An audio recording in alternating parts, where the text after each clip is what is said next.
traducción que hicimos tentativamente que la exégesis nos manda a hacer.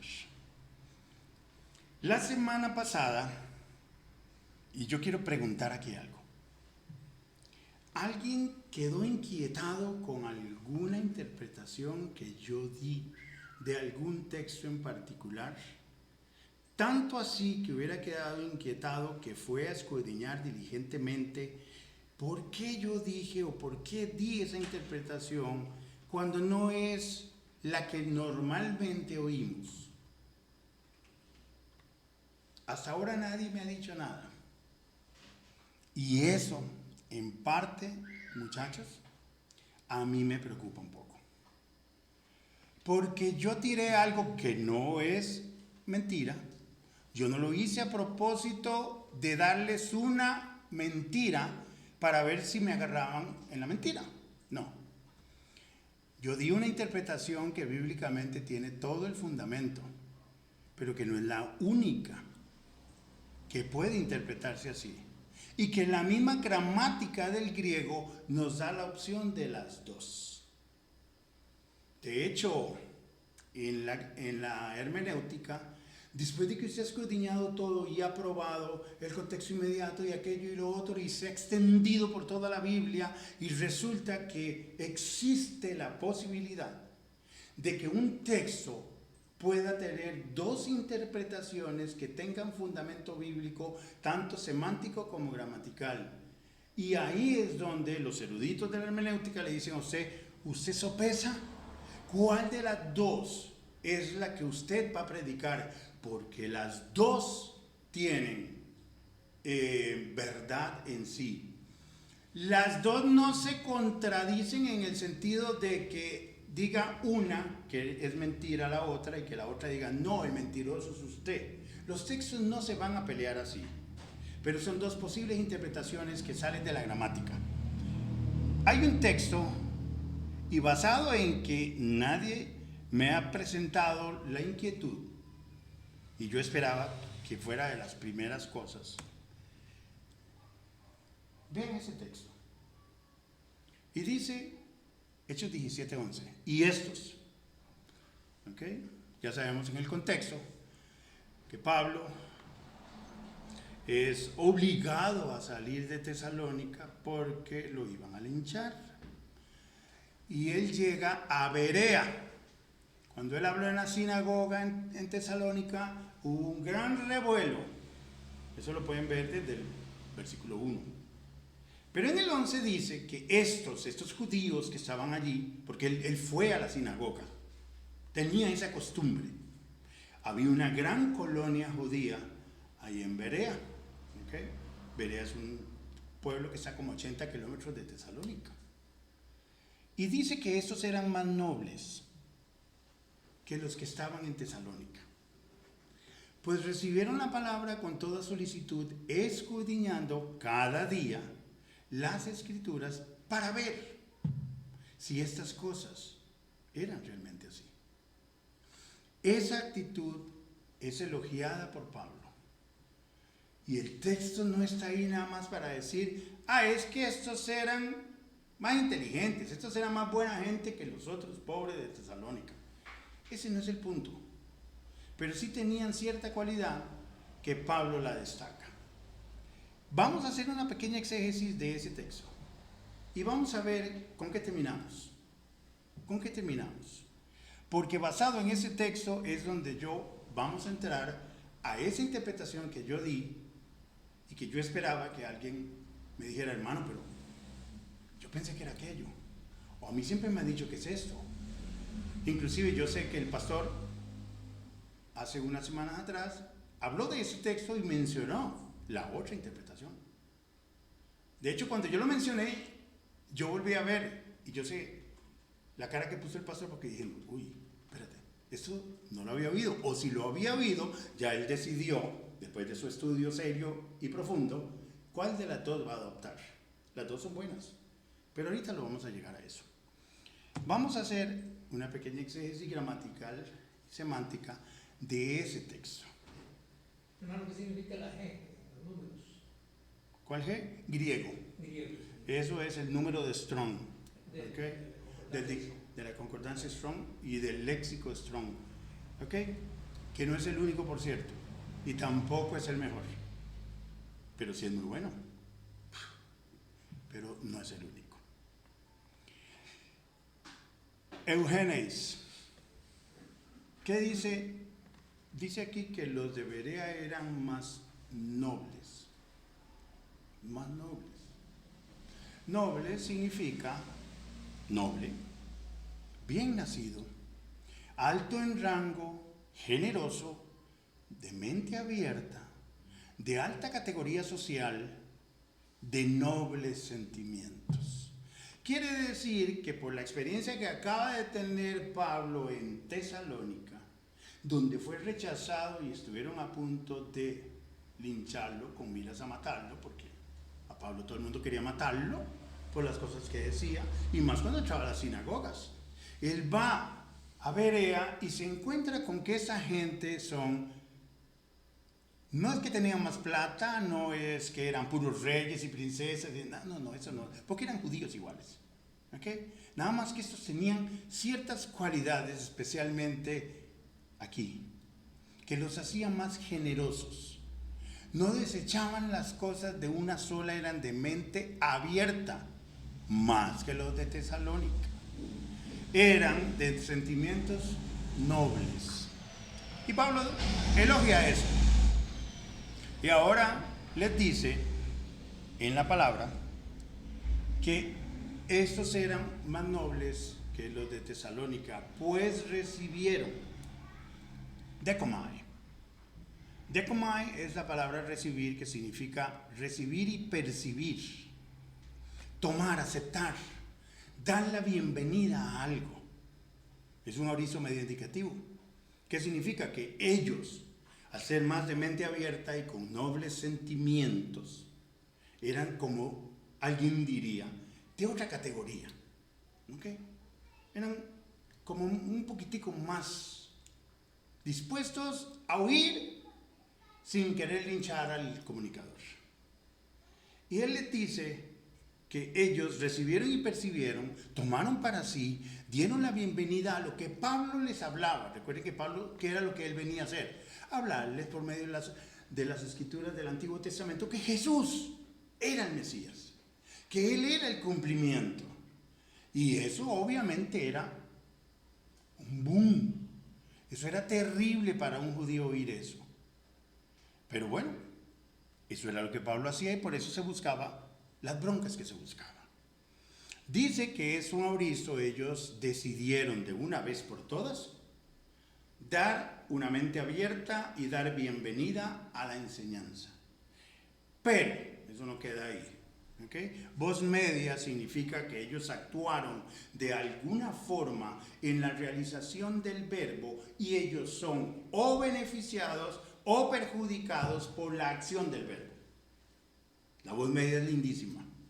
Indicativo significa que en el momento en que se está leyendo, y hoy día sigue siendo una realidad, los de Berea eran más nobles que los de Tesalónica. El indicativo marca eso, la realidad de lo que se está hablando. Vea lo que dice Green y Tager. Dice, dekomai indica más frecuentemente una recepción bien dispuesta o que se apropia de lo dado. ¿Ok? Ellos oyeron la palabra, para poner el texto aquí, estamos en Hechos 17. Me imagino que ustedes tienen sus Biblias, ¿no? Hechos 17, 17. Perdón. 17, 11, perdón. Sí, correcto. Y estos eran más nobles que los que estaban en Tesalónica, pues recibieron, dieron la bienvenida, la palabra, con toda solicitud. ¿Qué es eso? ¿Ok? Prosumía. Prosumía significa, además de solicitud, buena voluntad, buena disposición. Pro es adelante y tumos es mente, o sea, ellos tenían una mente abierta, ¿ok? Tenían la disposición correcta para no rechazar de una sola. Alguien dijo por ahí que una de las manifestaciones más grandes de la ignorancia es rechazar abiertamente de una sola algo de lo cual se desconoce. Ellos no eran así, por eso eran más nobles que los de Tesalónica. Tenían esa mente abierta y dijeron, esto es nuevo, esto es revolucionario, esto es una maravilla, pero analicemos una cosa. ¿Y por qué estoy hablando de este texto, muchachos? Porque si cuestionaban, investigaban al apóstol Pablo, ¿cuánto más a nosotros?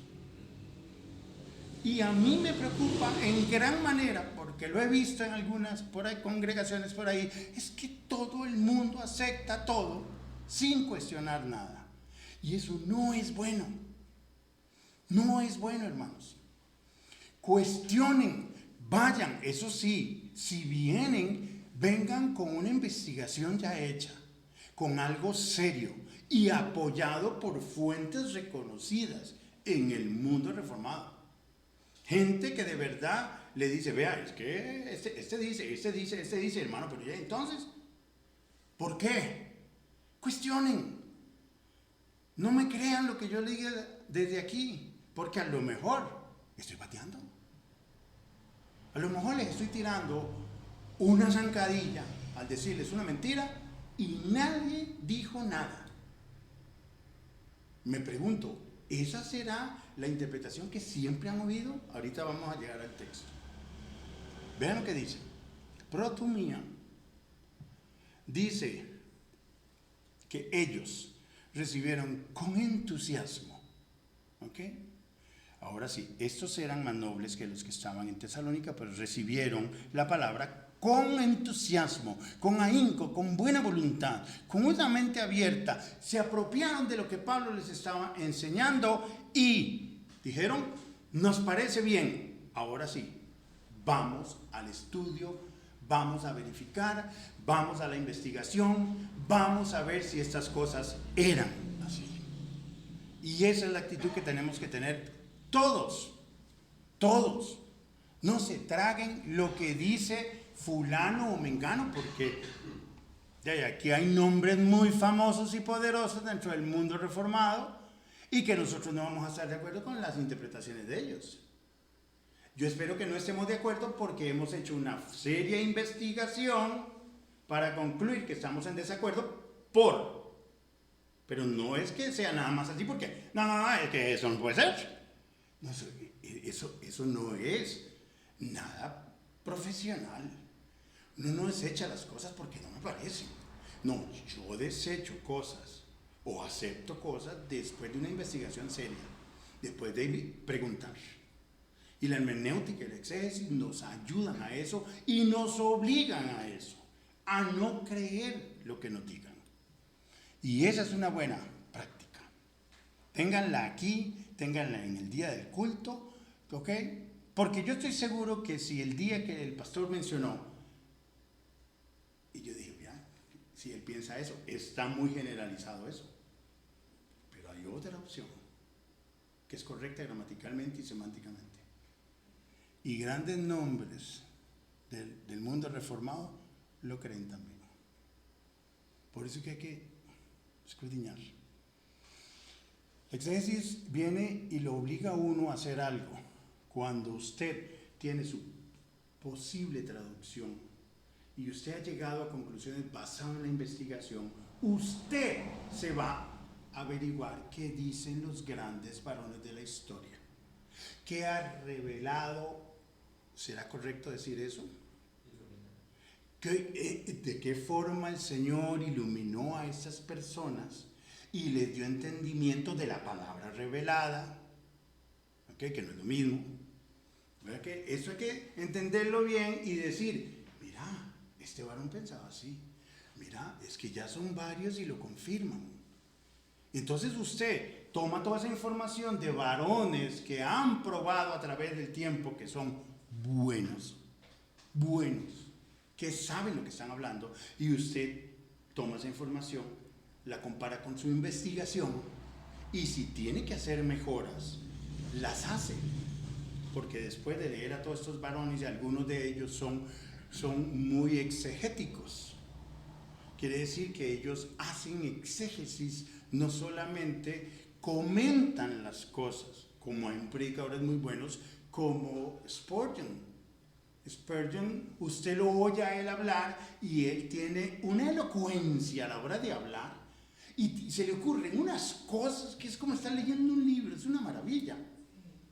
Pero a mí personalmente, yo lo oigo, pero no es la persona que más me gustaría.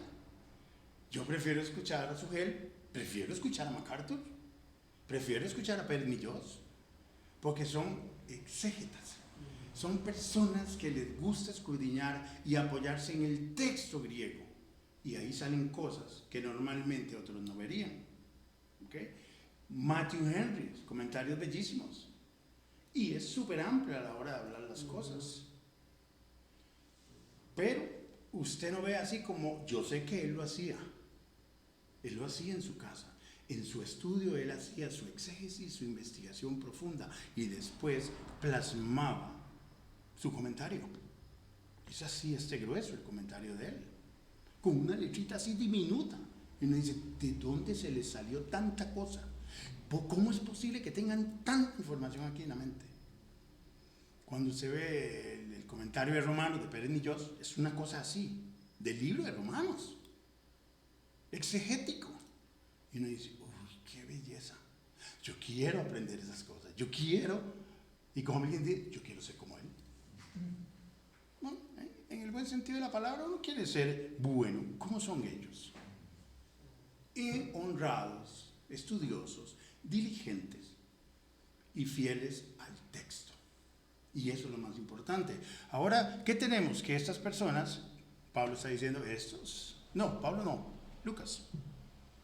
Lucas viene y dice, estos hermanos de verdad que mostraban algo que los otros no tenían. Qué bueno que digan eso de la congregación y de los miembros de esa congregación. Tienen algo diferente en cuanto a qué. Que escudriñan. Anacrino. Esta palabra la vamos a encontrar en un montón de textos. Anacrino es un presente activo participio. Presente ya sabemos que es una acción repetida, o sea, un estilo de vida. Es algo que se produce todos los días, 24 horas al día, por ponerlo así. 24/7 usted está haciendo anacrino. Activo significa que ellos eran responsables de la acción del verbo. Ellos eran los que escudriñaban. Ellos diligentemente hacían su investigación. Eso es digno de ser admirado y imitado. Es digno de hacerlo. Y participio significa que es la acción inmediata de la realización del verbo. Se realiza el verbo, inmediatamente ocurre esto. Participio habla de eso. Y es diferente, ya sea en aoristo, en perfecto, en presente, en infinitivo, es diferente. ¿Pero qué significa escudriñaban? Anacrino. Propiamente escudriñar, sí, esa palabra la hemos oído mucho. Por implicación, investigar, interrogar a las fuentes que usted tenga, determinar, o sea, hay que llegar a conclusiones. Es preguntarle, ¿a quién? A los que saben, y si no, nos apoyamos en el montón de libros de grandes eruditos. Es discernir, al final de cuentas, es hacer su examen. Escudriñar es una palabrita bastante amplia. El Señor dijo, escudriñar las Escrituras porque a vosotros os parece. Él no dijo, denle una leidita y se van a dar cuenta de todo. No, hagan una investigación, interroguen la Escritura, interróguense ustedes mismos, interroguen un montón de cosas. Por eso es la exégesis. Y la esencia de la exégesis de ese montón de preguntas que se hacen. Pero hay que buscar diligentemente las respuestas. Hacer un buen juicio. Un buen juicio, ¿correcto? Al final de cuentas usted tiene que llegar a algo. Después de que hizo la investigación, después de que escudriñó, usted determina, usted discierne, usted llega a una conclusión. Vea lo que dice el texto entonces. Ya sabemos, 17:11 dice, y estos, los de Berea, eran más nobles que los que estaban en Tesalónica, pues recibieron la palabra con toda solicitud, escudriñando, ojo, cada día. Es que esto no es de una vez a la semana. Esto no es cuando me quedó una duda. No, eso es métase en la palabra y empiece a buscar cosas. No necesariamente tiene que estar motivado por una inquietud que le quedó en una predicación. Eso es bueno y esos empujoncitos son buenos. Pero no debería de ser. Nosotros deberíamos de empujarnos solos, motivarnos solos. Y qué interesante aquello. Voy a leer la teología de MacArthur. Voy a leer la teología de Wayne Grudem. Voy a leer Schaeffer. Voy a leer. Y empiezan a investigar y empieza esa cosa por dentro, que es una maravilla. Y es el Señor hablando y moviendo y acomodando lo espiritual a lo espiritual, y empieza la luz a verse. Pero eso hay que hacerlo diligentemente. Hermano, una pregunta técnica. Dígame. ¿Qué significa cognado? Cuando entramos ¿A dónde? en la Biblia o en las concordancias, en esta que se llama Bibles, Sí, con sale los cognado. números Strong que tienen los cognados. Cognados, ¿qué es cognado exactamente? Vea, usted ve en la Biblia, en el Strong, y vienen numeritos de los cuales se deriva esa palabra.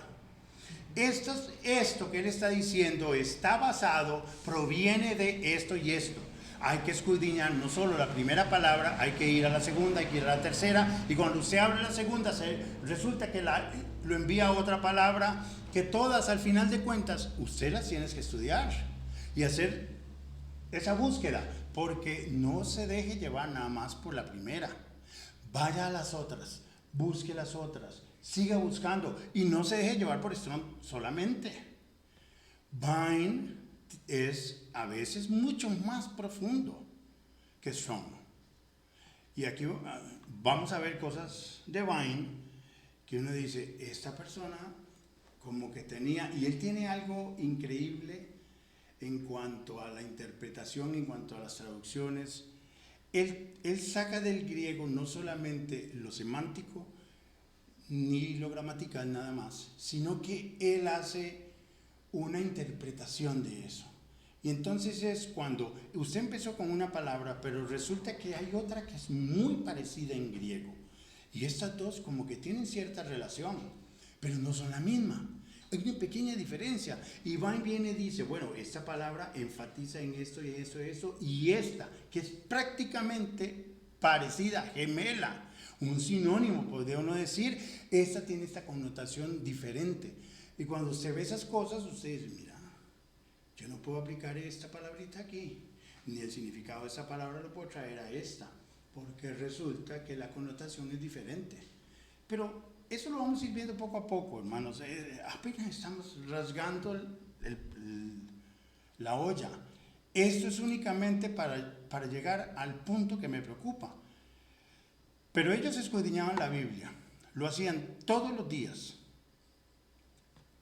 ¿Para qué? Para ver si estas cosas eran así. Ese versículo dice así, en griego. Ya saben, teológicamente, semánticamente y gramaticalmente.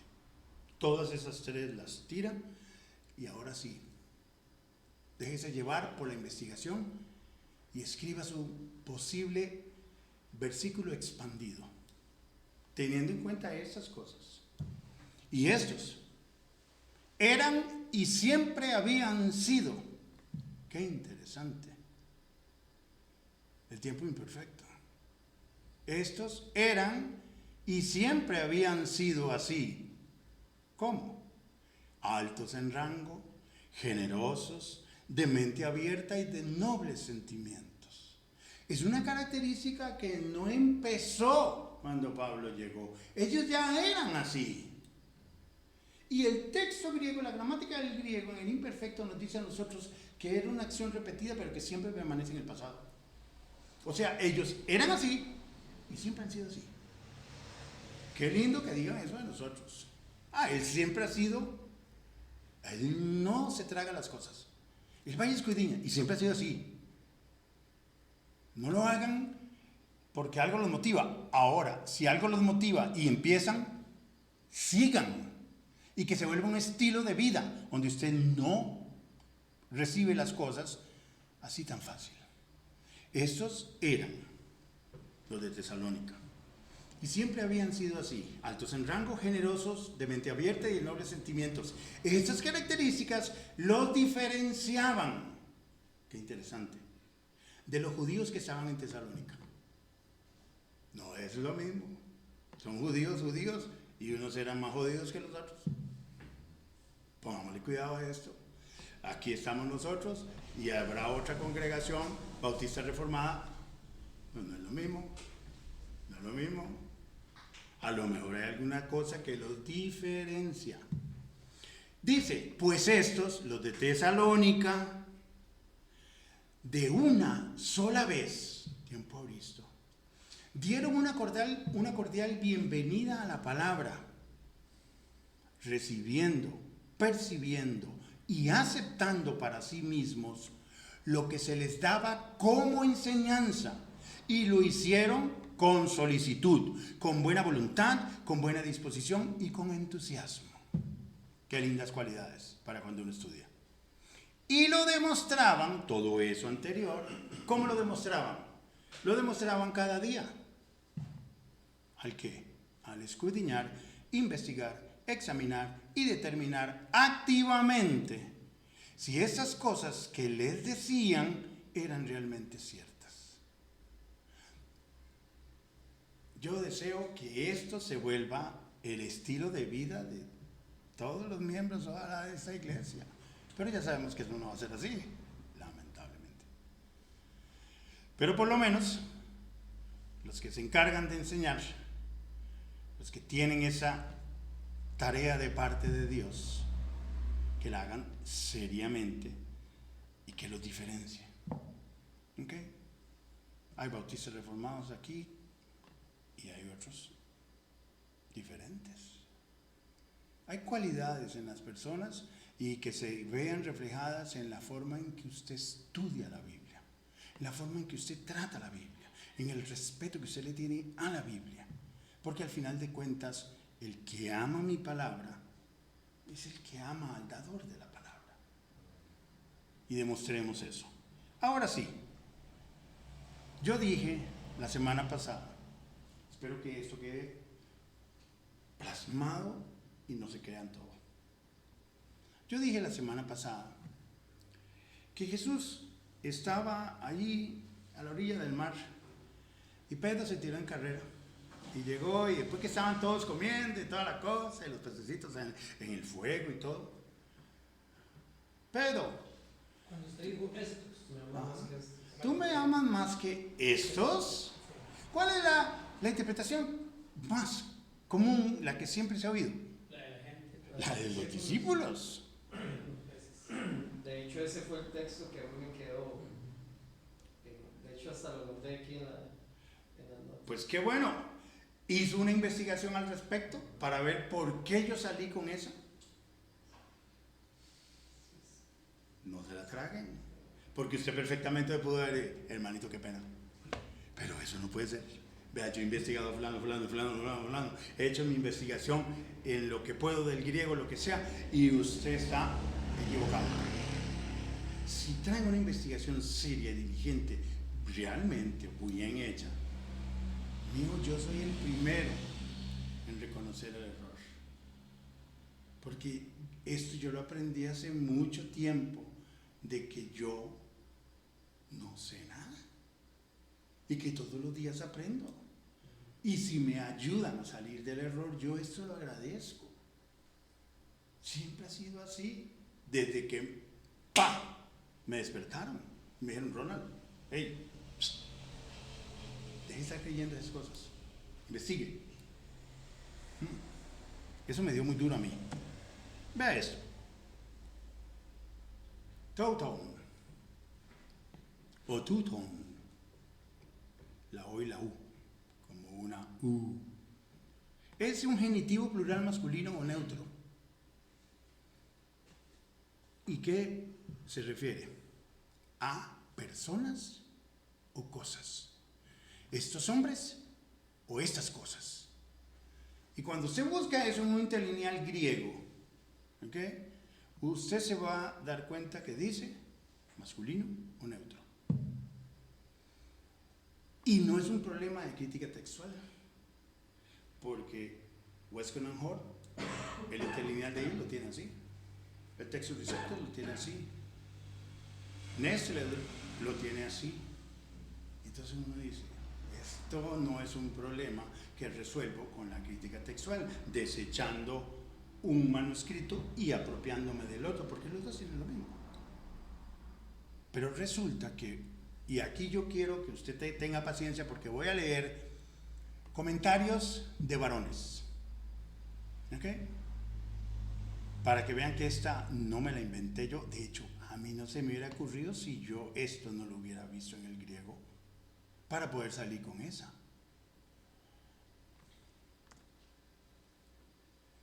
Albert Barnes dice, ¿me aman más que estos? Hay una ligera ambigüedad aquí en el original. Estas no son palabras mías. Como la hay en nuestra traducción. La palabra estos puede estar en género neutro y referirse a estas cosas, su bote, sus utensilios de pesca y sus empleos, o puede estar en masculino y referirse a los apóstoles. En el primer sentido significaría, Pedro, ¿me amas más de lo que amas a estos objetos? Y es válido, porque Pedro volvió a la pesca. Y de hecho no estaban en el lugar geográficamente que tenían que estar. Dios les dijo, vayan a tal monte y me esperan. Y Pedro dice, no, pues, vamos a pescar. Y todos lo siguieron. Es un liderazgo que no siempre es bueno. Todo el mundo lo siguió. Pero vea lo que sigue diciendo Barnes. Dice, ¿estás dispuesto ahora, por amor a mí, a abandonar todo esto e ir y predicar mi evangelio a las naciones de la tierra? ¿Estás dispuesto ahora? ¿Me amas más que estas cosas, puesto que volviste a ellas? En el otro sentido, y después ellos toman partido, ¿ok? Ellos toman partido de que deciden escoger. Que es probablemente el verdadero sentido, dice Barnes. Significaría, ¿me aman más que estos otros apóstoles? Que no hay problema gramaticalmente, cualquiera de las dos. En esta pregunta Jesús se refiere a la profesión de apego superior que Pedro había hecho antes de su muerte. ¿Recuerdan? Pedro era muy bocón. Él se desbocaba y se tiraba flores. Le gustaba rajar mucho a lo tico. ¡No, hombre! ¿Yo? No, estos todos saldrán espantados. Pero yo muero por ti. En serio, Pedro. Te digo una cosita. Hoy, antes que el gallo cante, y pasó exacto. Y Pedro, cuando vio eso cumplido, dice que, ¿qué hizo? Lloró amargamente. Fue confrontado a su propio atrevimiento a la hora de emitir juicios y ponerse él por encima de los demás. Inmediatamente él juzgó a todos y él se separó del grupo diciendo, yo soy de otro tipo, yo soy de otro saco. Yo soy de otro costal. Yo soy hecho de otra madera diferente a todos esos. ¡Qué arrogancia! Y Pedro es confrontado con el Señor y le dice, aunque todos se escandalicen por causa de ti, yo nunca me escandalizaré. Jesús aquí le reprende levemente por esa confiada afirmación. Le recuerda su triste y dolorosa negación y ahora le hace esta pregunta directa para saber cuál era el estado actual de sus sentimientos. Después de todo lo que Pedro había tenido que humillarlo, el Salvador le preguntó cuál había sido el efecto en su mente y si había tendido a prepararlo para las arduas tareas en las que estaba a punto de emprender. ¿Qué le dijo él? Ya no vas a pescar más. Yo te voy a hacer ¿qué? Pescador de hombres. Te lo olvidó todo. Esta pregunta nos la deberíamos hacer todos. Es un asunto de mucha importancia que nosotros mismos sepamos cuál es el efecto de los tratos de la divina providencia en nuestros corazones y cuál es nuestro estado actual de sentimientos hacia el Señor Jesucristo. Ronald, ¿tú me has agapado? ¿Estás dispuesto a sacrificarte por mí? ¿Por amor a mí? ¿O amas más las cosas que a mí? ¿O amas más a la gente que a mí? Cualquiera de las dos es válida. Pero deberíamos de hacernos esa reflexioncita mirándonos al espejo y que te apede y ponga su nombre. Es una buena práctica a veces. Pero vean esto, él no es el único. William Barclay. Aquí tenemos una escena que tiene que haber quedado grabada indeleblemente en la memoria de Pedro. En primer lugar, tenemos que fijarnos en la pregunta que le dirigió Jesús a Pedro. Simón, hijo de Jonás, ¿me aman más que estos? Por lo que se refiere a la construcción de la frase, esto puede querer decir una de dos cosas. Vean, yo lo que quiero al final de cuentas con esto es, y lo vamos a ver en hermenéutica, es de que existen ciertas interpretaciones que gramaticalmente no las vamos a resolver. Pero al final de cuentas cada uno esté plenamente convencido en su mente, dice la Biblia. Usted tiene que tomar partido. Yo acepto esta y la voy a predicar. Con firmeza, con determinación y con buenas bases. O yo decido esta, pero también tengo que tener. Y también si decido esta, tengo que tener suficientes argumentos para explicar a la gente por qué decidí usar esa. O esta. Pero usted tiene que escoger. Y este no es el único caso donde dos interpretaciones pueden darse. Y a veces el griego nos ayuda, a veces no. Vean lo que dice. Puede que Jesús señalara con un movimiento del brazo la barca y las redes y los peces recién pescados y le preguntaba a Pedro: Simón, ¿me aman más que estas cosas? ¿Estás dispuesto a dejar todo esto, a renunciar a las perspectivas de un negocio próspero y una vida razonablemente cómoda para entregarte para siempre al cuidado de mi pueblo y mi obra? ¡Wow! Ese tiene que haber sido todo un desafío para Pedro. La invitación a hacer la decisión final para entregar toda su vida a la predicación del Evangelio y al cuidado del pueblo de Cristo. Puede que Jesús mirara a los otros componentes del grupo de discípulos cuando le preguntó a Pedro: Pedro, Simón, ¿tú me amas más de lo que me aman estos? Ojo a la pequeña variación que hay a la hora de interpretarse. ¿Me amas más de lo que ellos me aman? No es decir, tú me amas más que estos, de que estos casi no me aman. No, eso no es lo que está diciendo. Yo sé que ellos me aman, pero Pedro, de acuerdo a las declaraciones tuyas hace unos días atrás, tú decías que tú eras superior. ¿Tú me amas más de lo que me aman estos? Uy.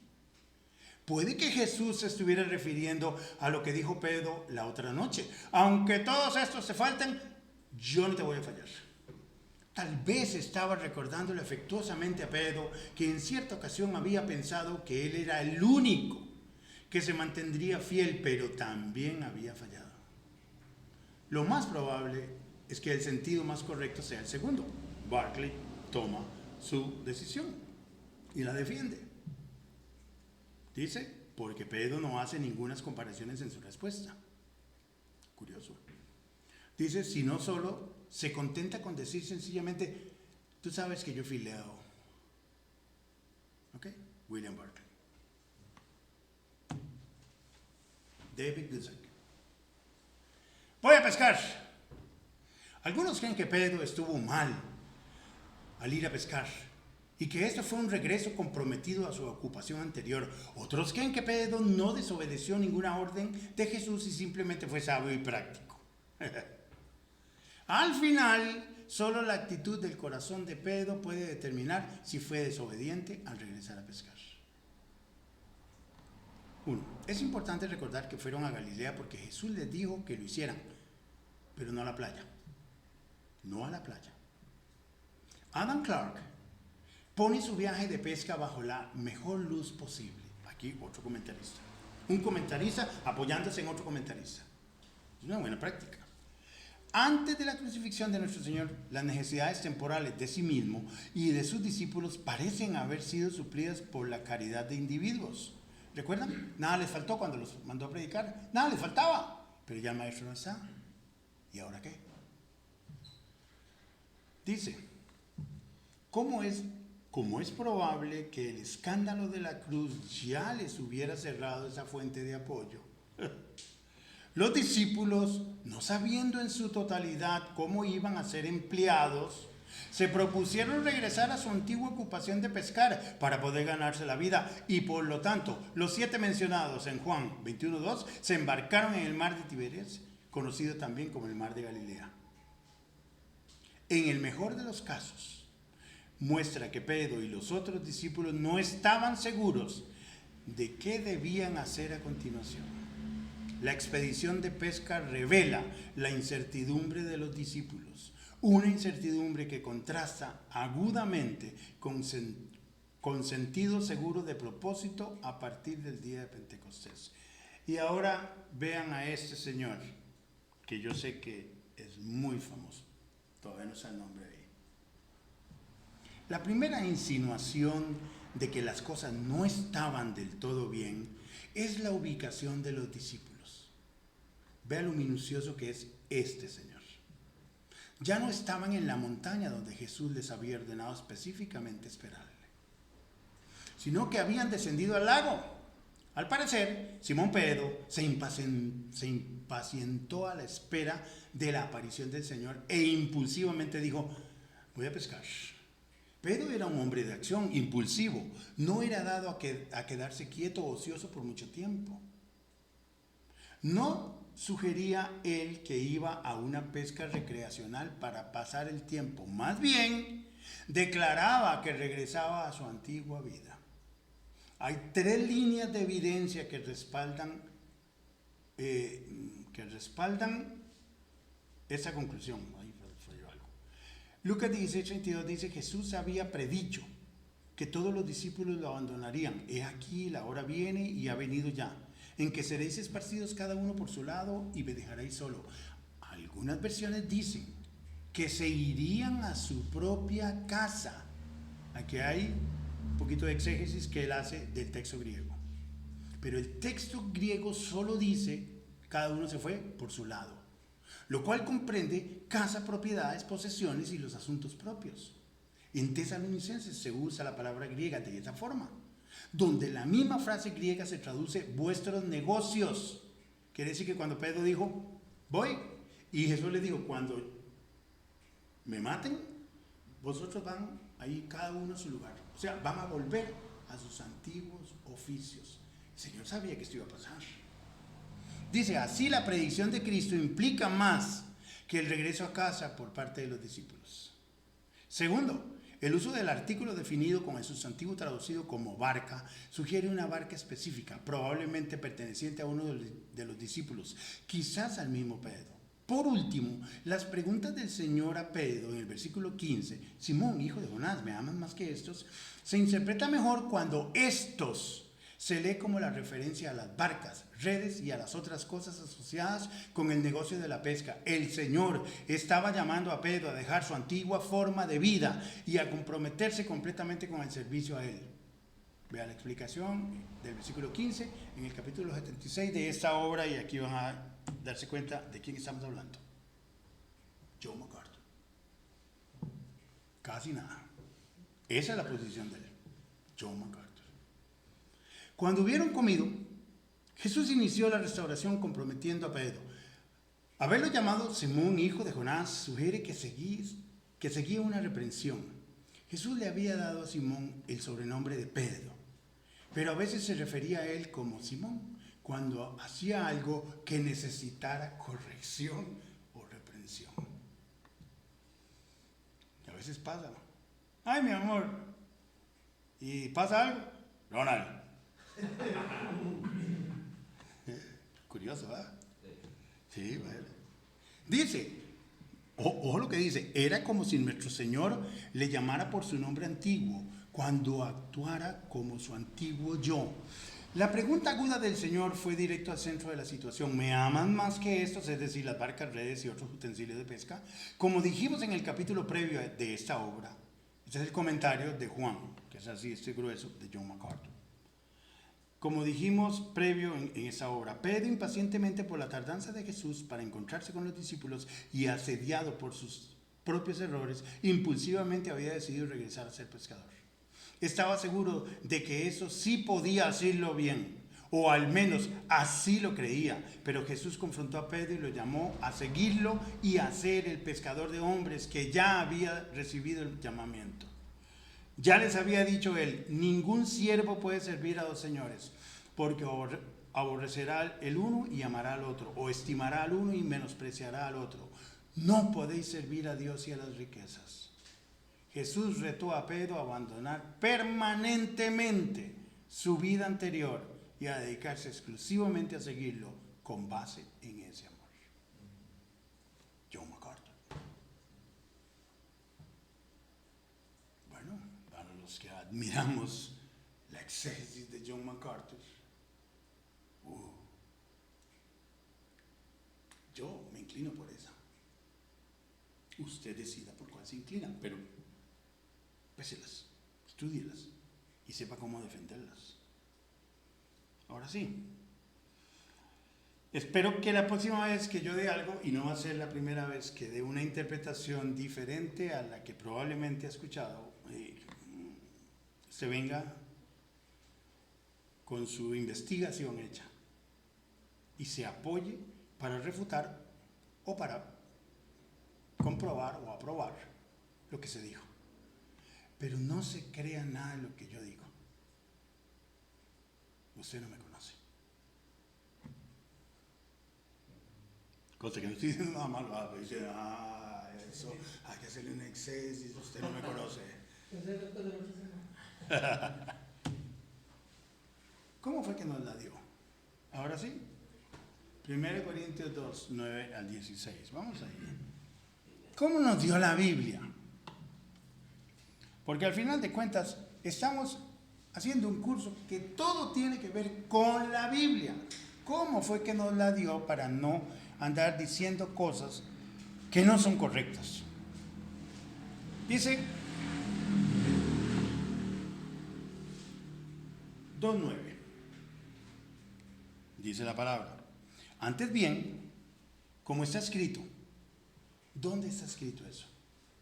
Está escrito en Isaías, en el 64:4, 64:17 y 52:15, en la Septuaginta. ¿Ok? Pero eso después usted se encargará de investigarlo cuando tenga la Septuaginta y si se apresura puede bajar una en internet. Ahí hay Septuagintas en español con toda la gramática en griego, es una belleza. Pero ¿Cómo? ¿Hay septuagintas? En español. sí, están en griego y las palabras en español al lado. ¿Dónde puedo conseguir eso? In my Bible, is it? Ah. My Bible is my Bible, is it? En el Bible. Bueno. Ese es el Sí, que claro. Vea qué maravilla. ¿Dijiste 64:7 o 64? 64:4 Esa es la septuaginta. y 17, 64:17 y 52:15. Dice, desde el siglo no hemos oído ni nuestros ojos visto Dios. Fuera de ti y tus obras que harás a los que aguardaren misericordia. En el 17 dice, pues será el cielo nuevo y la tierra nueva y no recordarán no lo primero ni vendrá, no, a su corazón. Bueno, eso es la parte clave. Recuerde que Pablo no está citando textualmente algunas cosas, y eso lo vemos en Romanos 3, donde se describe al pecador, lo que el pecador es. Son citas del Antiguo Testamento, pero no exactas textualmente. Exacto. Hay que tener cuidado en eso, para decir, no, eso es mentira, Pablo se equivocó. Eso no está allá. Sí está, pero hay que buscarlo con detalle. Dice, en el 52:15, así se maravillarán muchas gentes de él, y cerrarán reyes la boca de ellos, porque a los que no fue anunciado acerca de él, verán, y los que no han oído, entenderán. Pablo toma todo eso y dice, cosas que ojo no vio, ni oído oyó, ni han subido al corazón de hombre, son las que Dios ha preparado para los que le aman. Eso es lo que leemos en 1 Corintios 2:9. Ahora sí, vamos a hacer un pequeño análisis de eso. 1 Corintios 2:9. Primero dice, antes bien, como está escrito, cosas. ¿Cuáles cosas? La revelación de la verdad. O sea, las escrituras. Esa Biblia son las cosas que fueron reveladas. Pero esas son cosas que no ha visto ojo, ni ha oído, y mucho menos subido. Anabaino. Anabaino es un aorizo activo indicativo.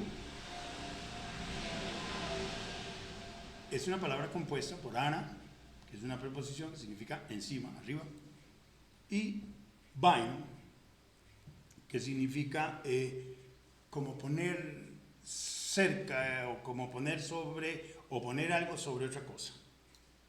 Después, cuando vemos las preposiciones, vamos a meternos más en eso. Pero el texto, la palabra en sí, anabaino, dice entrar. Ojo lo que dice. Dice, no han subido, no han entrado. ¿En dónde? En el corazón de hombre. No han brotado del corazón humano. No han crecido, no han resucitado en el corazón humano. No han sido sacados, ni han subido, ni han venido, ni han germinado del corazón humano. O sea, por eso es que tenemos que tener bien claro que la palabra tiene un origen divino. Fue Dios el que habló, fue Dios el que mostró estas cosas. ¿Por qué?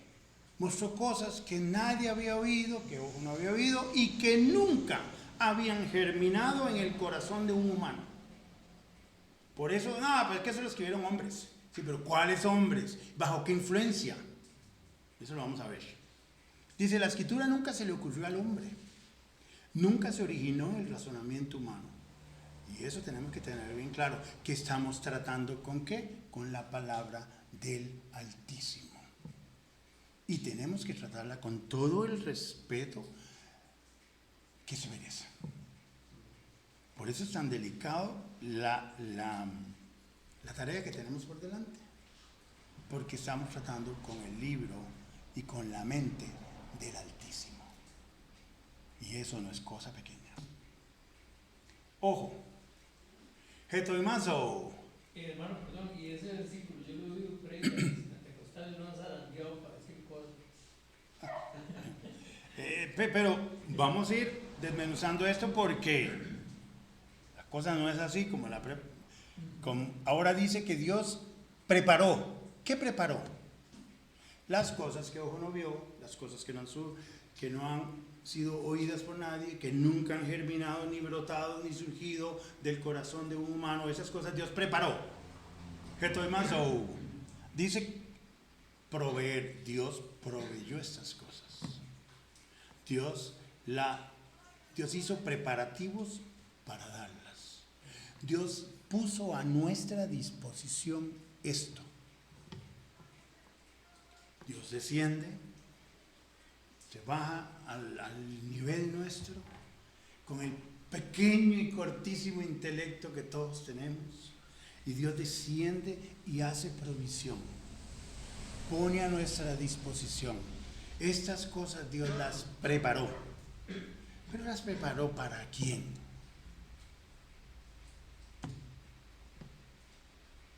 Esas cosas que menciona el 9, las preparó ¿para quién? Para los que le aman. Ahora, aquí empieza el asunto de ubicarse de quién habla y qué es lo que ellos hablan de sí mismos. Y no enredarse uno pensando de que Dios me las reveló a mí. Tenemos la mala costumbre de que cada vez que vemos la palabra nosotros, pensamos que somos nosotros. Y ese nosotros no somos nosotros. Son nosotros los que están hablando. Los que se están comunicando en ese momento, en el primer siglo, y es Pablo el que dice nosotros. Pero no traigamos eso a este siglo y decir, no la reveló a nosotros, y entonces yo empiezo a hablar. Y Dios me reveló. No, ese nosotros no somos nosotros. Pero Dios preparó estas cosas para los que le aman. O sea, tú y yo, si amamos al Señor, vamos a tener acceso a esto. Y lo tenemos ahí por escrito. Pero sigamos. ¿Qué es revelación? Recuerdan que para el bautismo íbamos a hacer estas preguntas a los bautizados. ¿Qué es revelación? Porque esa palabra la han manoseado tanto y en tantos círculos eso significa cualquiera diga lo que sea. Y eso no puede ser. Revelación es el acto de Dios Espíritu Santo impartiendo a los escritores de la Biblia, a ellos, verdades imposibles de ser descubiertas por el razonamiento humano, cosas del corazón de Dios al corazón del hombre. Eso es revelación. Dios tomando cosas de su corazón, de su mente, y poniéndolas en el corazón, en la mente de los escritores de la Biblia. No nosotros, los escritores de la Biblia. La revelación no es para nosotros. Es un hecho. Y tenemos la palabra revelada y usted la tiene ahí en sus manos. Pero esa palabra no fue revelada a nosotros. Fue revelada a los escritores de la Biblia. Son pequeños detallitos, pero hay que ser exactos para no estar inventando y diciéndole al pueblo, y algunos, y iglesias completas, pasan en eso. Entonces andan buscando revelaciones de Dios. Porque esto nos explicó clarito. Pablo nos dice que la Biblia, ojo, no vino al hombre por medio de la investigación científica ni el razonamiento humano, sino por revelación. Ahí está el texto. Los hermanos que están tomando fotos, recuerde que todos esos PDF vienen. Pero vean lo que sigue. Cuando nosotros llegamos a la Biblia, nos encontramos con que es un libro único, propio. Tiene su diccionario propio. Y nosotros tenemos que aprender el diccionario de Dios. ¿Cuál es el significado que Dios le da a las palabras? Para no inventar yo cosas y decir, no, eso significa tal cosa. No, tengamos mucho cuidado. Investiguemos el diccionario del Altísimo y ¿dónde está eso? En la Biblia. No inventemos significados, buscamos en la Biblia el significado que le da Dios a las palabras. Vean esta lista, pequeña pero profunda. Expiación, ¿y eso qué es? Propiciación, ¿y eso qué es? ¿Cuál es el significado de eso? Redención. Y todo esto son palabras en griego, y algunas de ellas tienen hasta 3 palabras. Propiciación tiene 3 palabras. Imputación, ¿qué es eso? Justificación, ¿qué es eso? Santificación, regeneración, revelación, inspiración, iluminación. Y en esta, aquí sí yo he oído unas versiones que dan miedo. Contristar al Espíritu Santo, apagar al Espíritu Santo y mentirle al Espíritu Santo. Aquí se han hecho fiesta con esto. ¿Pero qué significa eso? La hermenéutica nos va a ayudar para poder entender qué significado le da Dios a contristar, a apagar y a mentir. Y el contexto nos va a hablar de eso. Por eso es que las reglas de hermenéutica son tan importantes y hay que respetarlas, porque si no, entonces yo saco el texto, invento un significado y hago de ese texto un pretexto y invento cualquier cosa. hermanos, es que el Espíritu llora de tristeza porque nosotros. Mío, si el Espíritu llora de tristeza, eso está como imaginarse uno que Dios amanezca de chicha. ¿Sabes lo que es que Dios amanezca de mal humor? Entonces, si Dios se dejara mover por eso, y hoy amaneció diciendo, uy, estos humanos no los soporto más allá. Y no queda nada, mío. Pero no hemos sido consumidos. ¿Por qué? Porque sus misericordias son hechas. Y Él no cambia. Él es estable, es una maravilla. Ver a Dios en esa estabilidad tan linda y que las emociones, aunque son atribuidas a Él, son lo que en teología se conoce como antropopatismos y antropomorfismos. ¿Ok? Después los vamos a ver. Pero, contristar. ¿Qué es entonces? ¿Podemos contristar al Espíritu? Claro que sí. Todo eso es para creyentes. Aquí no hay impíos. El impío tiene otras cosas, como la blasfemia contra el Espíritu. Esa sí es del impío. Vamos a ver qué pasa otra vez. 1 Corintios 1, 9 al 12. Ojo. Una vez que pasa el versículo 9, ¿qué dice? Dios ha preparado estas cosas para los que le aman, el final del 9, y dice, pero Dios nos las reveló a nosotros por el Espíritu, porque el Espíritu todo lo escudriña, aún lo profundo de Dios. Porque ¿quién de los hombres sabe las cosas del hombre sino el Espíritu del hombre que está en él? Así tampoco nadie conoció las cosas de Dios, sino el Espíritu de Dios. Y nosotros no hemos recibido el espíritu del mundo, sino el Espíritu que proviene de Dios, para que sepamos lo que Dios nos ha concedido. Pero Dios nos la reveló a nosotros. ¿Quién habla? Pablo. ¿Quiénes son nosotros? Los escritores de la Biblia. Sean apóstoles o no. ¿Ok? Y no todos los apóstoles son los escritores de la Biblia. Lucas no era apóstol. Marcos tampoco. Santiago. El libro de Hebreos, ¿quién lo escribió? Todo un misterio, ¿verdad? Hay ciertas cosas que van a entender por el griego, pero nada más. Por ahí se dice. Otros acreditan a alguien elocuente en sus palabras, que manejaba un griego exquisito. Apolos. Apolos. Ahí lo dejamos. Pero no importa quién la escribió humanamente. Dios la escribió. Dios nos las reveló. Apocalipto. Ya entendemos la palabra apocalipsis. Es apocalipto. Descubrir, mostrar abiertamente aquello que ha estado oculto o cubierto. Un aurizo activo indicativo. Dios de una vez por todas descubrió, mostró abiertamente aquello que había estado oculto y cubierto. Dios lo hizo, voz activa. Modo indicativo, sigue siendo una realidad. El que hizo eso fue Dios.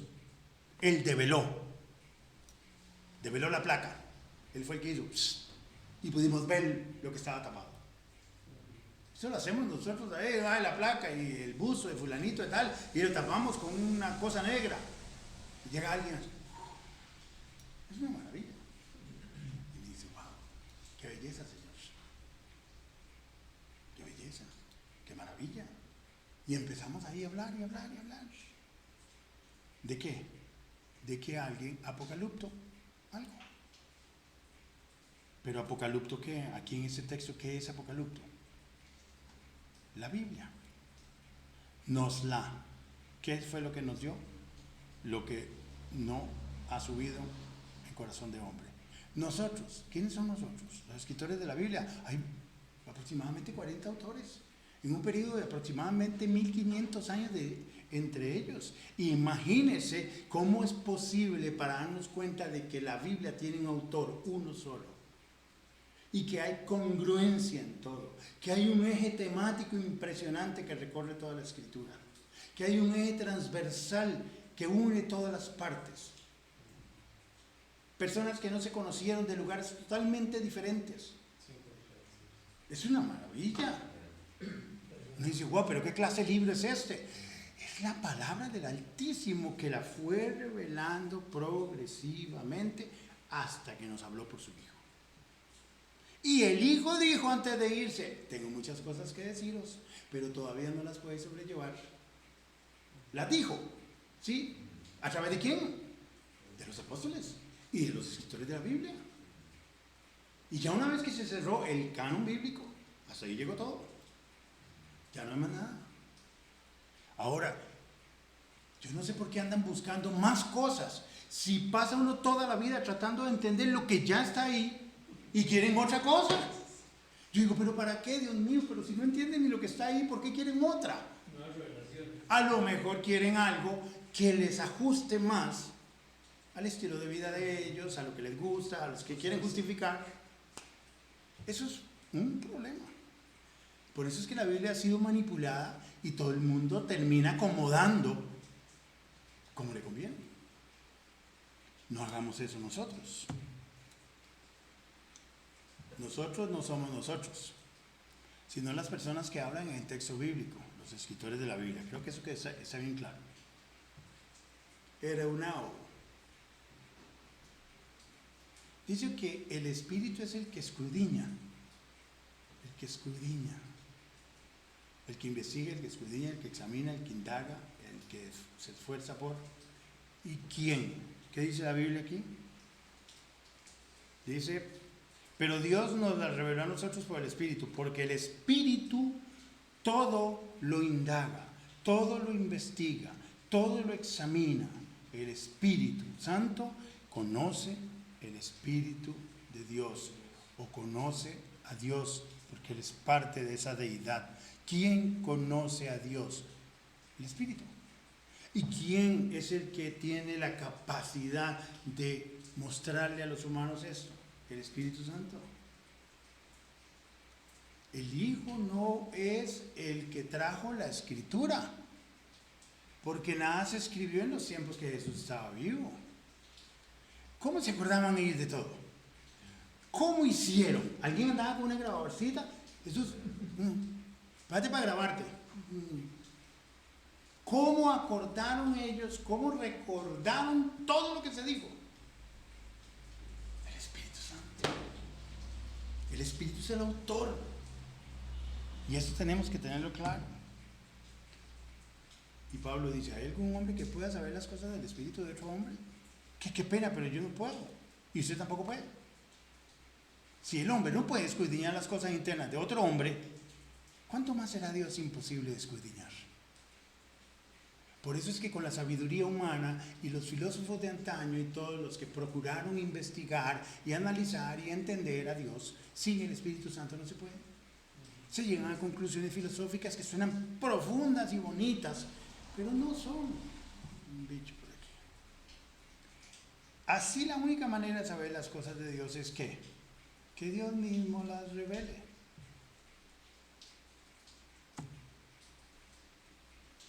Vea eso. ¿Cómo fue que nos las dio? Hoy sí vamos a salir temprano. Hoy no nos dan las 10. Es más, no sé ni qué hora es. Estamos bien. Tomamos cafecito y nos vamos. ¿Cómo fue que nos las dio? Fíjense, para que sepamos. Dios reveló estas cosas, cosas maravillosas, para que sepamos. Eudo, para que conozcamos, para que percibamos, para que reconozcamos, para comprender, para entender, para mirar en la Escritura más allá de la letra. Una pregunta, hermano. La revelación ya fue dada. Sí. Nosotros siempre oramos para que el Espíritu Santo nos ilumine para entender esa revelación. Correcto. Esa iluminación también es progresiva. No. ¿No? Es progresiva en el... Está la palabra directamente. O sea, hay que entenderla en ese momento. entendamos una cosa. La iluminación tiene que ver con la palabra revelada. Correcto. Ok, yo voy a entender la palabra revelada, pero es progresiva en el sentido no que Él esté dando un poquito más cuando pasan 100 años, da alguna cosa. No. Eso está dispuesto desde que Jesucristo envió al Espíritu Santo. Él os recordará todas las cosas. La vamos entendiendo como... El problema somos nosotros. Nosotros no tenemos la capacidad para que nos den toda la información en todos los tiros. A mí me daría un derrame. Por ahí va mi duda. Entonces, lo progresivo y va a ir avanzando, y ojalá rápidamente, dependiendo de qué tan diligente yo sea en mi estudio. Que tanto yo dependa del Espíritu Santo y que tanto entienda yo y aprenda a escucharlo a Él. Hay responsabilidad. Que eso lo vamos a ver con detalle. ¿Qué es ese asunto? ¿Qué ocurre cuando yo medito en la palabra? Que es el eslabón perdido del cristianismo. La gente no sabe qué es meditar en la palabra. Aunque somos expertos meditando, menos en la palabra. Qué horrible. Pero después, eso lo vemos después. Vean qué lindo eso. ¿Cómo fue que nos las dio? Nos las dio por revelación. En aquel tiempo, respondiendo, Jesús dijo: Te alabo, Padre, Señor del cielo y de la tierra, porque escondiste esas cosas de los sabios y de los entendidos y las revelaste a los niños. Está revelada por medio de los apóstoles, pero está dada para que los niños la entiendan. Ahora, esto es apenas una parte. La revelación, Dios toma una verdad del corazón de Él y lo pone en el corazón del hombre. Pero una cosa es que yo entienda lo que estoy viendo, lo que estoy recibiendo, y otra cosa es que yo tenga la habilidad de ponerlo en palabras. Son dos cosas muy diferentes. Y ahí es donde entra la otra parte, que es la inspiración. Pareciera que es lo mismo. Revelación e inspiración, no nada que ver. Son dos cosas muy diferentes. Revelar, ya vimos la definición. Dios Espíritu Santo tomando verdades del corazón de Dios y poniéndolas en el corazón del hombre. Son cosas que no pudieron haber nacido en el hombre, tienen que haber venido del cielo. Ahora sí, ellos la reciben, la tienen ahí. ¿Qué van a hacer después con la información? No sé si a ustedes les ha pasado, si tuvieron a veces algún profesor que sabía mucho pero no explicaba bien. ¿Qué cosa más horrible era eso? Él era una máquina de sabiduría en su tema y se la sabía toda, pero cuando llegaba la hora de explicar en el pizarrón, uno dice, no entendí nada. ¿Era culpa de falta de sabiduría, falta de conocimiento de él? Bueno, podríamos decir que era falta de pedagogía. Eso sí. Por eso es que los cursos de la universidad, usted toma pedagogía. Porque le enseñan cómo transmitir la información. No es que le dan información, es que le enseñan cómo transmitirla, cómo darse a entender. Y ahí es donde entra la inspiración. Usted sabe lo que es Pablo recibiendo de parte de Dios todo ese montón de cosas. Seguro Pablo estaba, suave, Señor, suave, tirito, que voy a explotar, suave. Un momentico. ¿Usted sabe que el Señor le hubiera cogido todo eso? Le hace a Pablo así, todas las epístolas. A Pablo le da un ataque. Hermano, en ese proceso de la inspiración, que ellos recibían la revelación, y entre eso y el acto de escribir, Ahí es donde entra. porque ellos usaban amanuenses y ciertas cosas. Entonces, ¿cómo funciona eso? Porque vemos la revelación de los 10 mandamientos y que, bueno, eso es diferente. ¿Cómo fue entonces en este caso? Vean, tal vez nos vamos a meter en la próxima lección como para que no quede esto. De esta manera estamos bien de tiempo. Pero aquí dice, vamos a terminar ese texto y entramos al otro. Aquí estamos viendo algo muy básico que yo sé que la mayoría eso lo maneja. Pero no está de mal o de más recordarlo y aclararlo por si acaso hay alguna telaraña por ahí enredada y algo que mezcle revelación e inspiración. No, separémoslas. Son dos actos diferentes del Espíritu Santo. Dos cosas, dos obras del Espíritu Santo en las personas que escribieron la Biblia. Pero vamos a seguir. Sí, Padre, porque así te agradó. A mí me encanta ese texto. Todas las cosas me fueron entregadas por mi Padre. Nadie conoce al Hijo sino el Padre, ni al Padre conoce a alguno sino al Hijo, y a quien el Hijo lo quiera revelar. El Hijo ya reveló, el Hijo habló, todo fue dado, está en la mente de los escritores. Tienen esa montaña de información. Ahora viene el asunto, la iluminación. Voy a cambiar un tirito aquí esto, muchachos. Voy a salirme de esto y vamos a ver dónde salgo yo aquí para que le entremos a este otro punto.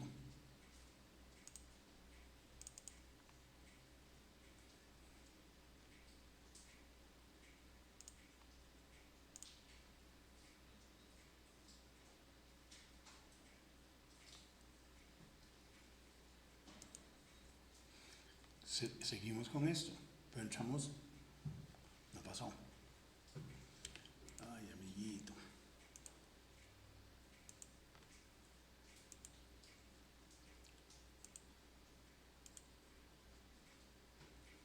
No ha cambiado.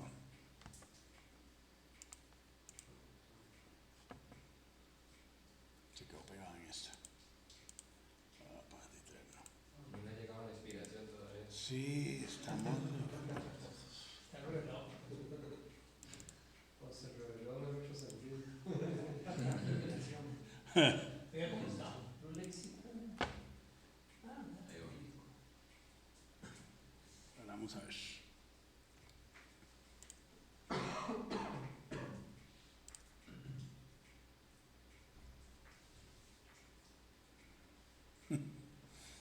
No quiero entrar. No sé si alguien sabe algún truco. No le acepta las flechitas. ¿Ah? No le acepta moviendo las flechitas. Oponente. Uy. ¿Qué dice? Archivo borrado. ¡Qué bruto! Por favor, hermano. No, por favor no asusten. Enemigo. ¿Sabes algún truco para...? Tal vez si desconectas el HDMI, vuelves a conectar.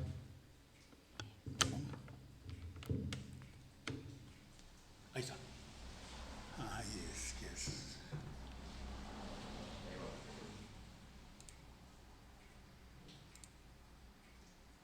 Ahí está con las... Ahí está. Ahora vean esto. Revelación que era verdades del corazón de Dios transmitidas, puestos en el corazón del hombre. Ahora, ¿qué es la inspiración? Es el acto de Dios Espíritu Santo capacitando a los escritores de la Biblia, ojo, para poder escribir con palabras escogidas e infalibles de Dios las verdades reveladas. Eso es lo que dice segunda de Pedro, ¿verdad? ¿Qué belleza es esto? Dios toma esa información, les muestra a ellos cosas, les está dando información, pero no los deja que ellos solitos decidan cómo la van a escribir. No No. unos solo escritores de la Biblia que fueron analfabetos, entonces. Habían unos con poco, como Pedro. Pero el Señor los equipó. Sí, pero el Señor no cambió el intelecto de ninguno. Eso hay que entenderlo clarito, porque no todos eran Pablo. No todos eran eruditos como Pablo, que hablaba un montón de idiomas, que era graduado de la Universidad de Tarsus, que era graduado, alumno prominente de Gamaliel, y era un bárbaro. No, Pedrito no. Pedrito diciendo, pero es que esto no tiene letra, son del vulgo. Por eso usted lee el griego de Pablo y el griego de Pedro, y usted ve la gran diferencia, la calidad. Y usted dice, se nota que este tenía más bagaje académico. Pero eso no le restó a Pedro en lo más mínimo para transmitir las verdades que le fueron dadas por revelación, porque Dios mismo, usando el intelecto de él y hasta donde él tenía su vocabulario, le dio las palabras exactas y las tenemos. El mismo Pedro dice, es que al hermano Pablo Dios le ha dado cosas difíciles de entender, porque ahí se nota el griego de Lucas es bellísimo. ¿Por qué? Porque era un tipo educado, un tipo formado. Pero no es lo mismo en todos. Ahora sí, versículo 13 dice, lo cual también hablamos, de todo lo que nos fue revelado, de la mente de Dios, del Espíritu Santo que escudriña las cosas de Dios. Ahora lo vamos a hablar, y no solo hablar, a escribir, porque no fue transmitido verbalmente, aunque ellos predicaban. Pero después todo fue puesto en escrito, en palabras, porque era la forma de preservarlo. ¿Okay? No nos confiemos de que todo fue oral. No. La Iglesia Católica hace mucho énfasis en ese asunto. Las tradiciones orales. Cuidado. Dice, lo cual también hablamos. Y usted puede poner aquí, y escribimos. Tiempo después, años después, décadas después. No, este es el punto, no con palabras enseñadas por sabiduría humana, sino con las palabras que enseña el Espíritu. ¿Y qué es lo que hace el Espíritu? Acomodando lo espiritual a lo espiritual. Ay, la inspiración es otra cosa. Y hoy día esa es una palabra muy manoseada, especialmente por los músicos, por los artistas, por los pintores. Es que me entró la musa. Y estoy inspirado. Y usted los oye ahí. Y uno la usaba así en el conservatorio. Uno usaba eso así. Es que hoy vengo inspirado. Hoy vengo inspirado. Pero bueno, nada que ver con la inspiración de la Biblia. De hecho, Nada que ver. perdón, ¿Varón? ahí le da más claridad a 2 Timoteo 3:16. Por ahí vamos. Eso. Vean. Después de que la verdad fue revelada al hombre, el hombre no fue dejado solo para que la escribiera. Una cosa es saber algo, otra cosa es encontrar las palabras exactas para comunicarlo. ¿Varón? Me gusta cómo lo dice la Biblia de las Américas. Dice, combinando los pensamientos espirituales a palabras espirituales. Eso sí, ahí sí se esmeraron en hacer la diferencia de lo espiritual a lo espiritual. La Reina Valera es un poco ahí donde uno recurre al griego. Pero vea qué belleza, cómo lo dice esa. Y recuerden el ejemplo, profesor que sabe mucho, pero no explica bien, con claridad. Los estudiantes no lo entienden, pero qué curioso. Llega otro profesor y a ese sí le entienden. ¿Y qué pasó? ¿Qué tenía uno más que el otro? Tal vez no era más conocimiento, pero tenía más pedagogía, tenía más técnicas para poder expresar lo que ya él tenía por información. Yo sé estas cosas, pero ¿puedo explicarlas? ¿Tengo la habilidad para explicarlas? ¿Sé escoger las palabras para explicar lo que yo sé? Ahora imagínense con las verdades reveladas a ellos, no podían dejarlos solos, porque cada uno hubiera inventado palabras en el griego koiné para... No. El Espíritu dice, no escriba nada, yo le voy a decir cómo. De hecho, yo lo voy a usar como si fuera un lápiz. Yo lo voy a agarrar a usted como si fuera un lápiz. Dios, Espíritu Santo, toma a Pablo, ese es Pablo. Y le dice, ok, Pablo, vamos a escribir. Pero Pablo es el lápiz, el cerebro, es el Espíritu Santo, el que está detrás, el que maneja a Pablo, es Dios. Nosotros vamos a aprender qué fue lo que él escribió, pero él fue el que fue tomado. Hombres inspirados por Dios. Oh, qué maravilla. Una vez mi hijo aún no sabía leer ni escribir y me preguntó sobre la inspiración, ¿qué era eso? Entonces leí un lápiz, no se me olvida, y lo que Dios hizo fue como que yo le agarré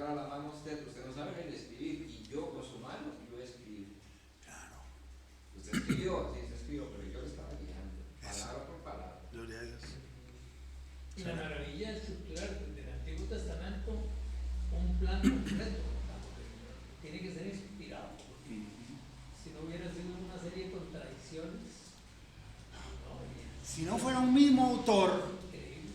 sería como el Corán, que usted lo lee y usted dice, esto es un enredo.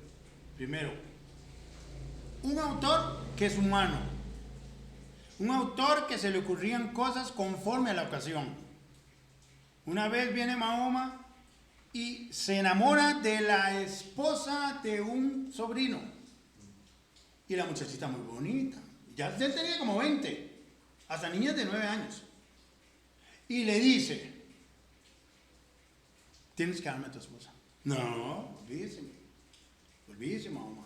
Al día siguiente había una revelación de parte de Dios. El que le niega al profeta lo que él pide, ya está. Y así está el Corán lleno de cosas. De cosas que a él le convenía que Alá dijera. Y lo acomodaban. Una de contradicciones, una de cosas terribles. Es como leer los deuterocanónicos. Una de cosas tan raras. Tobías, creo que es el del pescado, y que echan aquí y queman las entrañas de un pescado y el humo que sale ahuyenta al demonio. Una de cosas. Eso está en los deuterocanónicos que tienen la Biblia de los católicos y algunas Biblias evangélicas protestantes. Por eso hay que tener mucho cuidado. Vamos a hablar un poquito de ellos, de los deuterocanónicos, así por encimita, pero yo espero que usted diligentemente los estudie. No para aprender de ellos, sino para saber en qué esos libros no llegan a la altura de la Biblia. Todos los deuterocanónicos están en la Biblia católica. ¿Sí? Sí. No son todos los que existen, porque existen montones más. Pero ahí están los que a ellos les convienen. Mija. El pagar por las misas está ahí. El pueblo sale a una guerra, pero salen sin la bendición de Dios. Entonces perdieron la guerra y los mataron a todos. Y después los sacerdotes van y buscan entre los muertos y se encuentran un montón de amuletos y dijeron, por eso fue que perdieron. Entonces se llevaron a ellos y hicieron unos servicios donde la gente pagaba para que Dios perdonara el pecado de ellos y los sacara. Se les llama apócrifos porque esconden cosas. Sí, son deuterocanónicos. Sí. Deuto es la segunda ley. Por eso el Deuteronomio es cuando se da por segunda vez la ley. Deuterocanónicos, ¿ok? Que no pertenecen, es como un segundo canón. La oración de los muertos, los macabeos. Eso es impresionante. Hay un montón de cosas lindas. Pastor. A final de Macabeos dice, y pido disculpas, hice lo que pude. Así dice. Hice lo que pude. Cuando uno lee eso para instruirse, porque es bueno hacerlo, usted dice, ay Dios, ¿cómo es posible que la gente los crea? Pero cuando se encuentra y dice, mira, con razón les conviene tener eso aquí. Mira, con razón aquí. Nada. Y hay unos que se llaman pseudo-evangelios, el evangelio de Mateo, el niño Jesús hace un montón de milagros de niño, dobla palmeras, bueno, son unas cosas, domina los libros en una cueva para que la gente pase. Bueno, Jesús haciendo milagros de niño. ese tipo de cosas están en el Corán. No me acuerdo ahorita la sura, cuál es, pero hay una donde se menciona a Jesús, porque el Corán menciona a Jesús varias veces. Y en una de esas menciona a María, cuando María se fue del pueblo y cuando regresó con el niño. Y la van a apedrear, porque ¿cómo es posible que ella venga con un niño y aquel otro? Y el niño, chiquitico, habló. Y dijo, no, yo soy un mensajero del Altísimo y aquello y lo otro. Y la cuestión es que paró a la madada que le iban a pegar a María. Y uno dice, pero ¿cómo es posible? Está en el Corán. Yo lo voy a traer el Corán para que ustedes lo vean. Es impresionante las cosas, pero hay que leer. No para aprender, sino para darse cuenta la clase de libro que tenemos en la Biblia. Y la gente podría cuestionar por qué Jesús de niño, por qué no hizo milagros. Esos pseudo-evangelios que yo estaba leyendo, no me acuerdo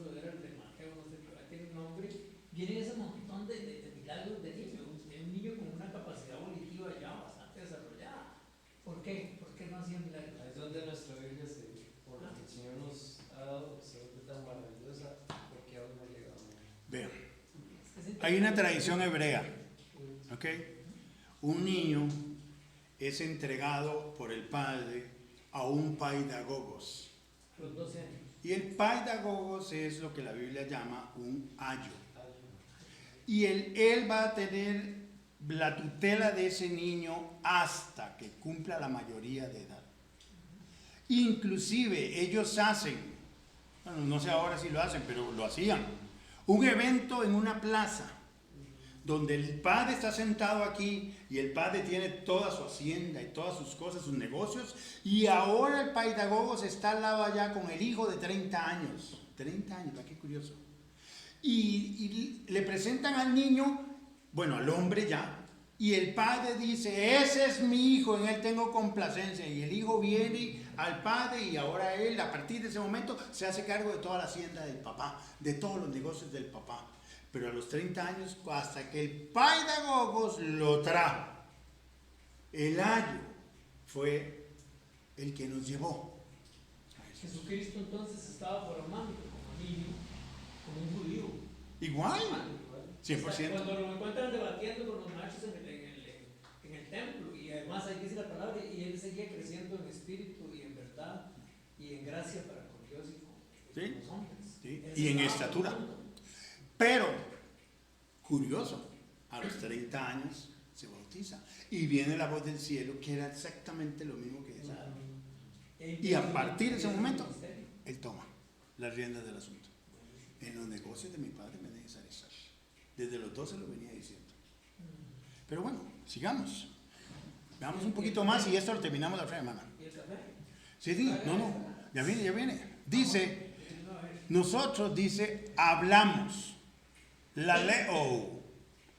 Estamos constantemente hablando, pronunciando palabras, anunciando, dar a conocer, emitiendo, expresando, predicando, charlando, proclamando, conversando, dirigiéndonos a ustedes.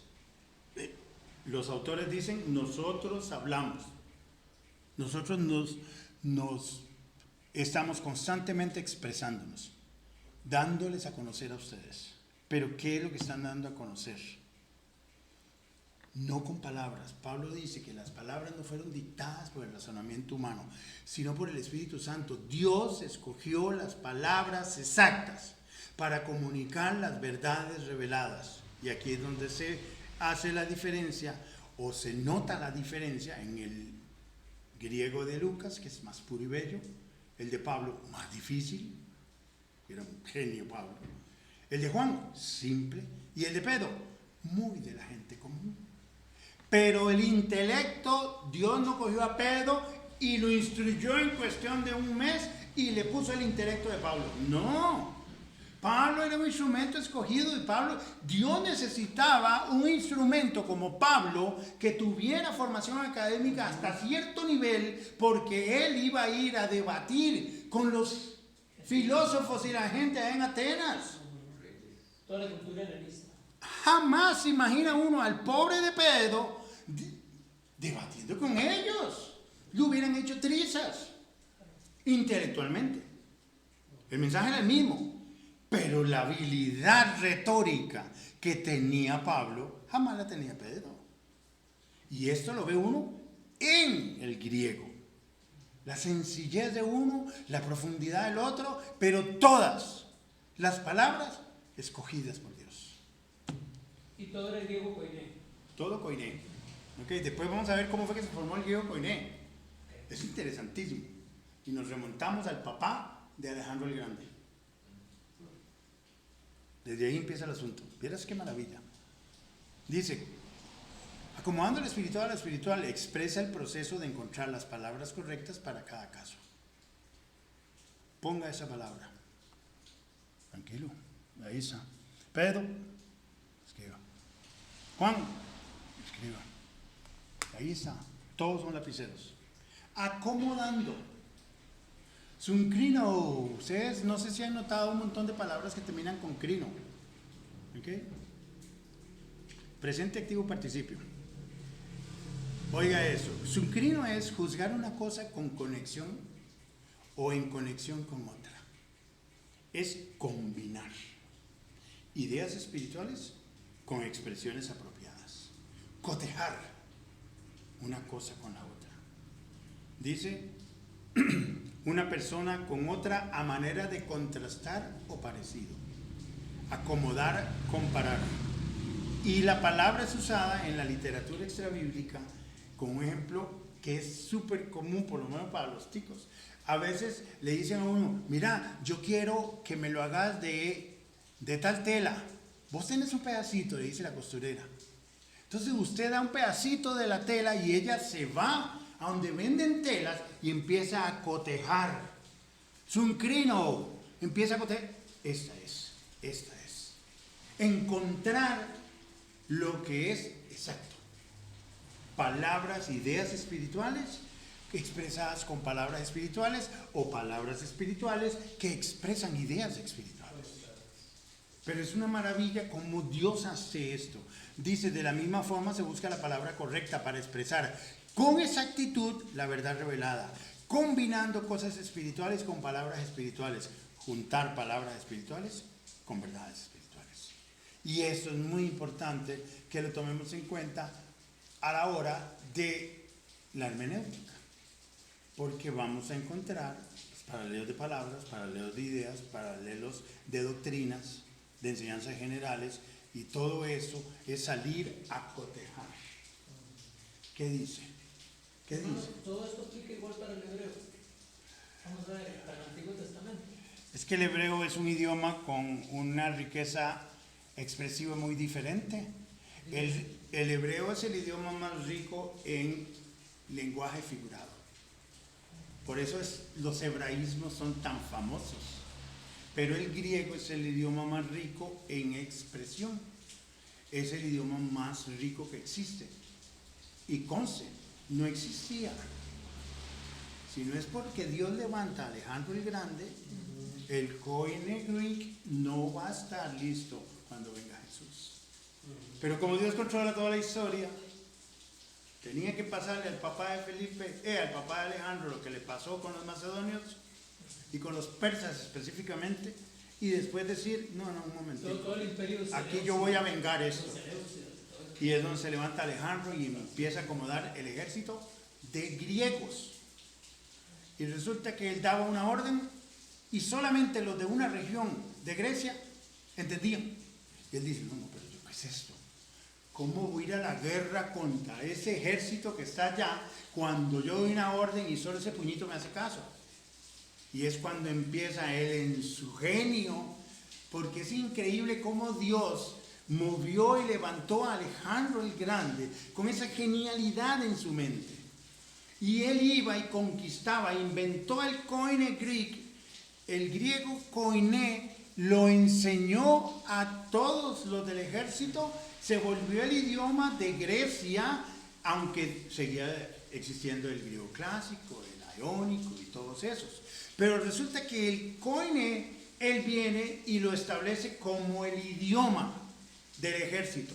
Y él sale con su ejército a conquistar el mundo. Y cuando él llegaba y conquistaba un pueblo, una nación, él les decía, este es mi idioma, apréndanlo y me hablan en este idioma. Yo no voy a hablar de ustedes, aunque lo podía hablar, porque él hablaba un montón.